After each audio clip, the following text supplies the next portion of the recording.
Boa noite a todas, a todos. É uma grande alegria estar nesse novo horário com vocês, com a casa que sempre me acolhe, e eu agradeço por todas as oportunidades de trabalho. Nós hoje vamos ter uma conversa e vamos começar falando sobre a ressurreição. Acabamos de relembrar, a vida e morte e ressurreição do nosso Mestre e Irmão Maior Jesus. E saber compreender o que Ele quis nos mostrar, nos exemplificar, nos ensinar com a sua passagem é muito importante. Porque muitas vezes, e eu já participei de muitas celebrações, sobre a morte, sobre o Calvário de Jesus, e é interessante porque durante muito tempo eu até achava assim uma cerimônia bonita de relembrar, batia no coração, dava vontade de chorar, porque era normalmente espetáculos muito bonitos, o que não tira o mérito, de nenhuma representação. Mas, na verdade, não é relembrar em si os passos de Jesus, mas é sentir, é aprender o que Ele desejou nos mostrar com a sua presença. Aí eu poderia ficar aqui falando horas e horas e não temos tempo para isso, mas nós vamos nos focar em algo que me parece muito, muito interessante, que foi o último ato do Mestre enquanto encarnado entre nós. Suas últimas palavras. E Ele nos disse: Pai, perdoa-os, pois não sabem o que fazem. O perdão. E aí, ao mesmo tempo, a gente perceber por que o perdão está tão próximo da ressurreição. Porque nós sabemos que a ressurreição nada mais foi e é do que o ressurgir do Mestre. E o que Ele gostaria que nós fizéssemos com toda essa sua demonstração? Eu creio que Ele nos mostrou que é necessário que nós perdoemos, porque só através do perdão nós podemos ressurgir. E é muito interessante porque nós temos, e é o que eu mais amo na doutrina dos Espíritos, nós temos a liberdade para ver, olhar, perceber, entender e compreender, deixar preso em nós os ensinamentos. E para isso nós temos todos os dias exemplos de vida, de perdão, de razões às quais o perdão se faz com grande importância para nós mesmos, para o próximo e para a nossa ressurreição. Então, eu gostaria, em primeiro lugar, lembrar de uma pessoa comum, né? Porque a gente sempre traz, e que são maravilhosos, exemplos de vida dos apóstolos, do próprio mestre, de como ele enfrentou, né? E eles também, todas as dificuldades e como eles também se transformaram, ressurgiram como novas pessoas.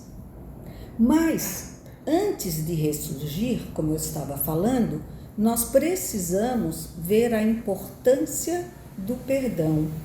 E aí eu trago para vocês uma escritora chamada Edith Eva Eger. Ela escreveu um livro chamado A Bailarina de Auschwitz. Sendo assim, vocês já devem compreender que ela esteve em Auschwitz aos seus 15 até os 16 anos e meio, algo por aí. E ela sobreviveu. Ela literalmente ressurgiu, ela ressuscitou, porque horas antes de um soldado americano recolhê-la, percebendo que ela estava viva, ela já se encontrava sobre vários outros cadáveres, aguardando o seu último suspiro. Mas ela tinha vontade e querer de viver. E assim sendo, ela se grudou em tudo e em todos os pensamentos que ela poderia ter para se manter viva mais um pouco, mais um pouco. E nesse pouco ela foi encontrada. Quase sem voz para poder dizer que estava viva, mal conseguia mexer com os dedos, agora imaginem gritar, estou aqui. Não saía, a fraqueza era demais. Mas eu não vim aqui para contar a história de Edith, muito menos do livro. Porém, eu queria trazer um episódio em que ela fala sobre a questão do perdão. Ela vai à Alemanha, isso depois de mais de 40 anos de ter sobrevivido aos campos, e acaba se hospedando por convite de pessoas a quem ela foi dar um curso, porque ela se torna, depois de tudo isso, psicóloga, neuropsicóloga, e vai trabalhando com as pessoas e seus traumas. E se auto-trabalhando, né?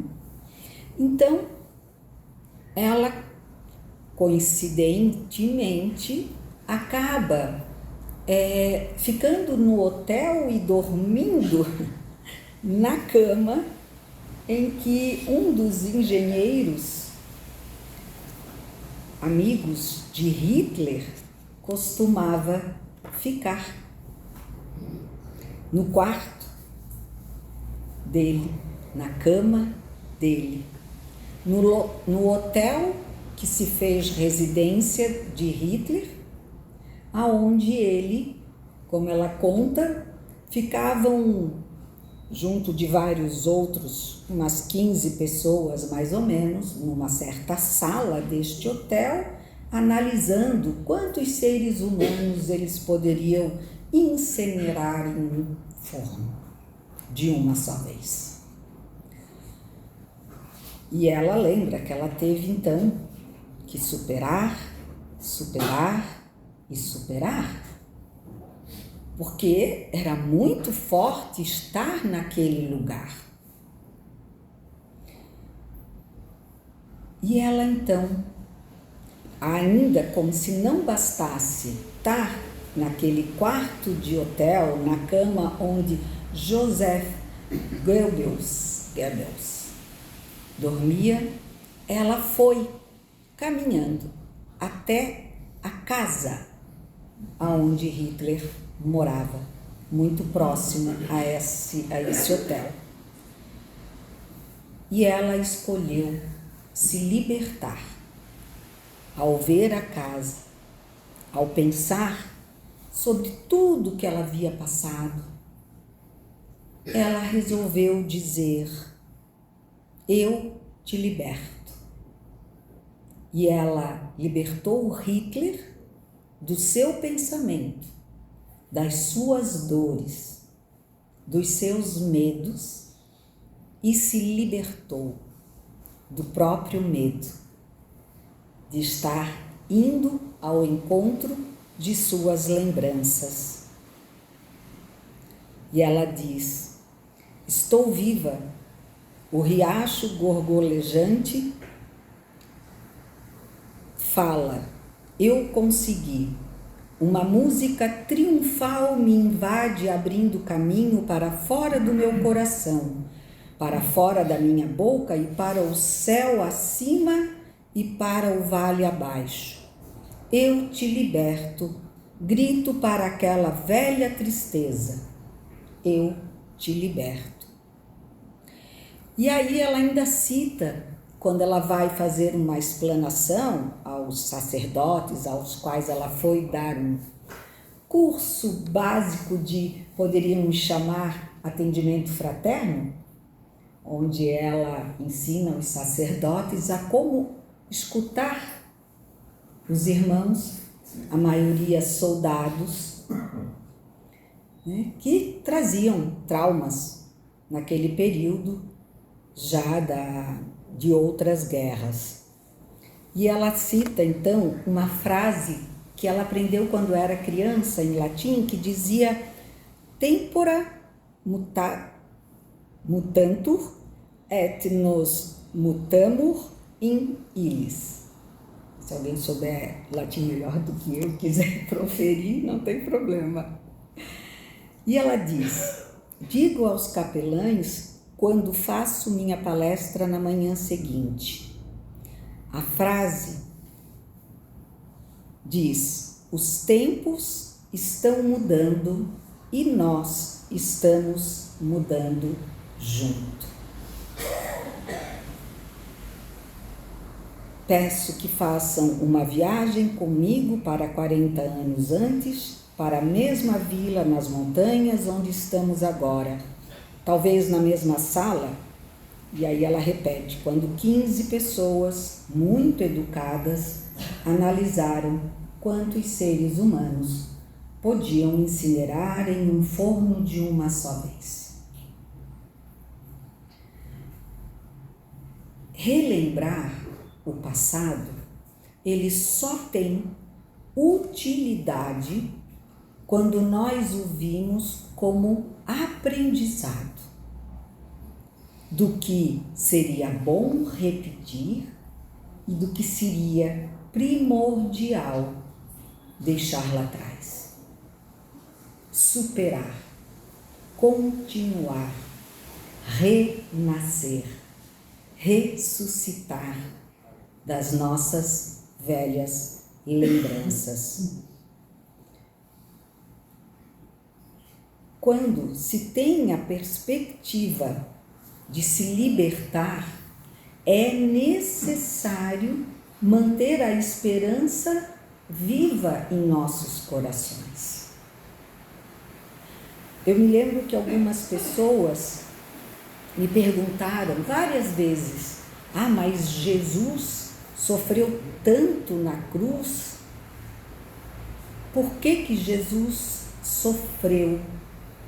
E eu tenho procurado já há muito tempo acreditar que não, ele não sofreu, porque ele sabia da sua própria libertação, do amor que tinha e da esperança que sabia esperar pela hora redentora. Ali sofria apenas um corpo, mas não a mente e o amor do nosso Cristo. Perdoar não é fácil.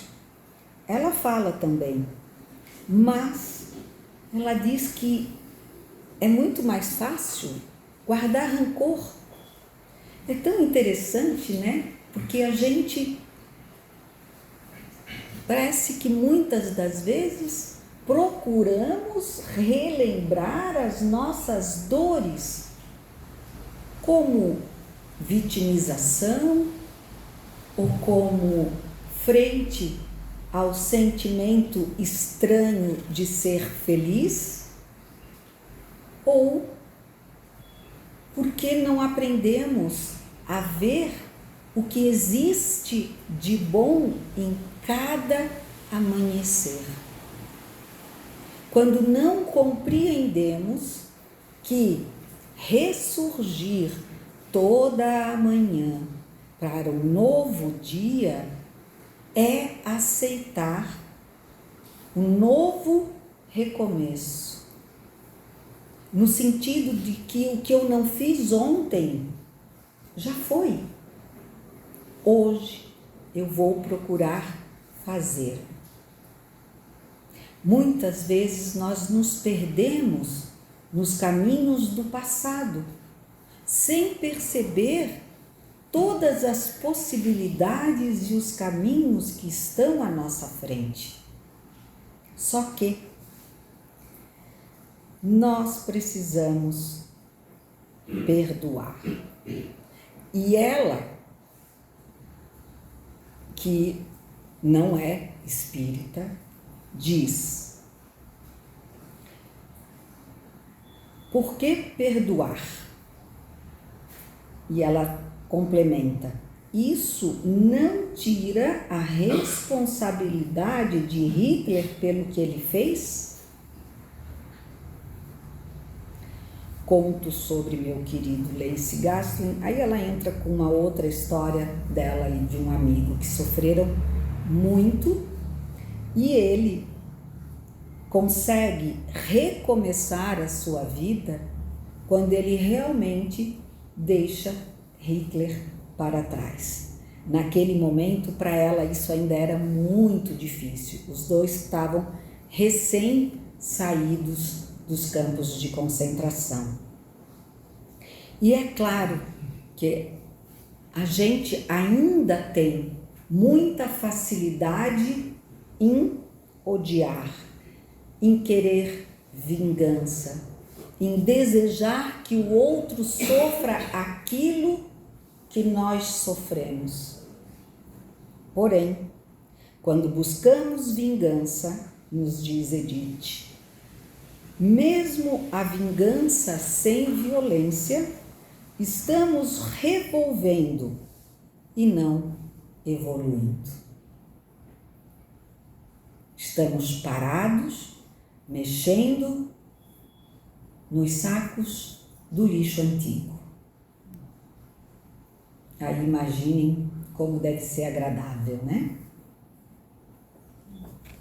Principalmente quando os lixeiros não passam assim há mais de uma semana, fica melhor ainda para a gente revolver, né? Os lixos dos nossos caminhos passados. O que isso nos traria de bom? Enquanto eu cultivei esse ódio, fiquei presa junto com ele, trancada em um passado destrutivo, presa na minha dor. Perdoar é sofrer pelo que aconteceu e pelo que não aconteceu. E abrir mão da necessidade de um passado diferente. Aceitar a vida como ela era e como ela é. Como a gente faz isso? Como a gente fica pensando, mas se eu tivesse casado com outro namorado, mas se o meu pai não tivesse feito aquilo, mas se a minha mãe, a minha melhor amiga não tivesse me traído. Já foi, já aconteceu. O se, aí eu trago o futebol, né? Porque meu marido sempre faz essa brincadeira lá do se. Então diz que o se não joga, né? Então ele não vai estar presente. E Jesus nos traz isso quando ele morre nos amando, nos perdoando e mostrando que através de todo o seu amor ele ressurge mais forte, mais leve, mais brilhante, mostrando que quando nós perdoamos, mesmo sem necessidade, porque Jesus nunca se sentiu ofendido por nós, mas ele precisava externar aquilo que nós ainda muito pequeninos não conseguimos fazer, porque a gente ainda se ofende. Se a coisa não sai como a gente gosta, a gente já fica chateado e leva contra o outro ou contra nós mesmos, nos afundando em culpas que, na maioria das vezes, não enfrentamos e por isso mesmo não conseguimos nos perdoar. E ela tem mais uma frase que ela diz: a pessoa mais difícil de perdoar é alguém que ainda preciso enfrentar.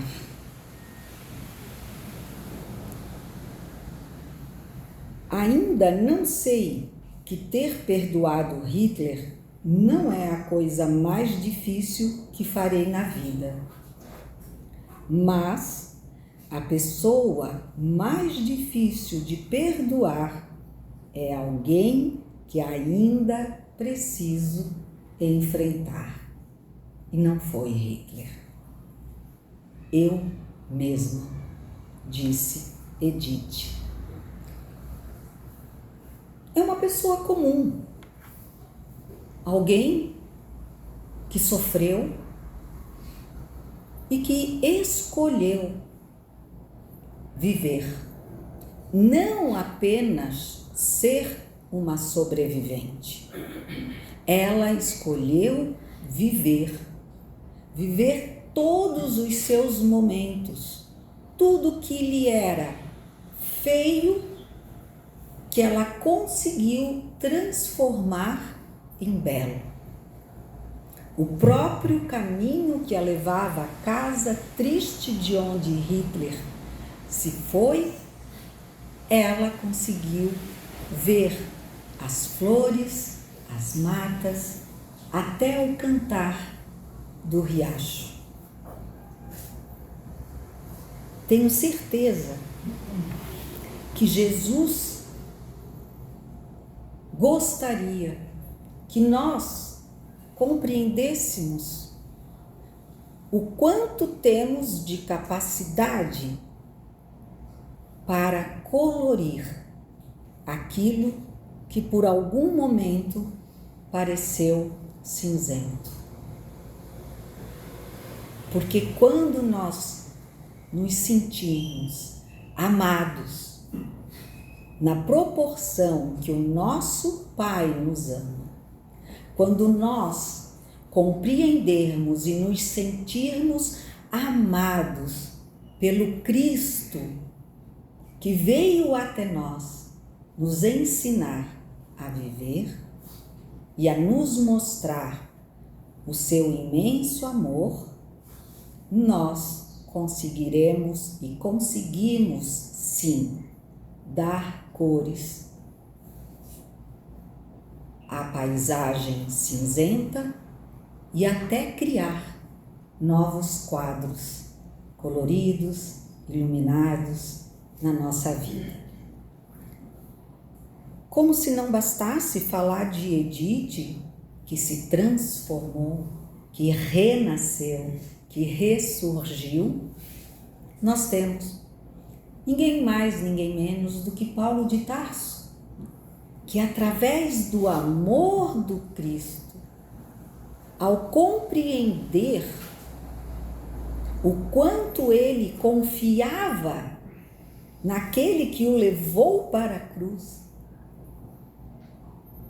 se modificou a ponto de deixar de ser Saulo e ressurgir, não sem trabalho, não sem busca, não sem esforço, não sem primeiramente ficar cego dos olhos da carne para poder aprender a ver com os olhos da alma. E assim ele conseguiu sentir o grande amor. E através desse amor, completar a sua caminhada de ensinamento, de servidão, de amor para todos com quem ele podia se expressar, seja pessoalmente ou pelas suas cartas. O convite é que nós para que nós possamos aprender esse novo trajeto. O convite é para que possamos iniciar com a vontade, depois com a persistência, e aí, devagarinho, tornar esse amanhecer, esse ressurgir de nossas vidas como um belo e gratificante costume. No começo é difícil, a gente até acorda cheio de vontade, né? Hoje eu não vou pensar nas coisas negativas, só vou pensar em coisa boa. Mas aí o filho bate a porta do quarto com violência porque tá bravo com isso, o marido reclama daquilo, alguém nos fecha no trânsito e aí a gente já diz, pronto, meu dia acabou. E aí depois a gente pensa, esse negócio de começar novo em folha é muito difícil, não vai dar para mim não. Não se preocupe, dá, uma hora dá, porque Deus nos dá o tempo. Nós não precisamos ter pressa, nós precisamos trabalhar toda manhã, a nossa manhã, que às vezes pode acontecer às 5 horas da tarde, mas o nosso ressurgimento acontece quando nós começamos a saber nos perdoar pela nossa incapacidade, ainda em muitas vertentes da nossa vida, pela nossa preguiça, pelo nosso cansaço, pelo nosso egoísmo, pelas nossas vaidades, né? Mas devagarinho, passo a passo, nós vamos nos transformando e uma hora ou outra nós iremos perceber que muito do que fazíamos, felizmente, não fazemos mais.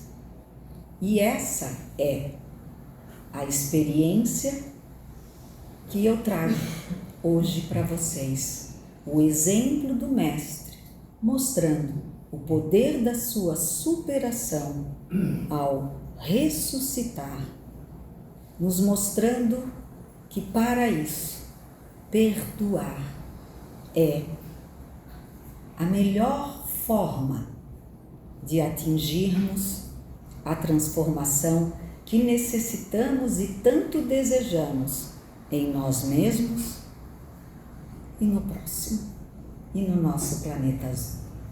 Obrigada a todos, uma boa noite.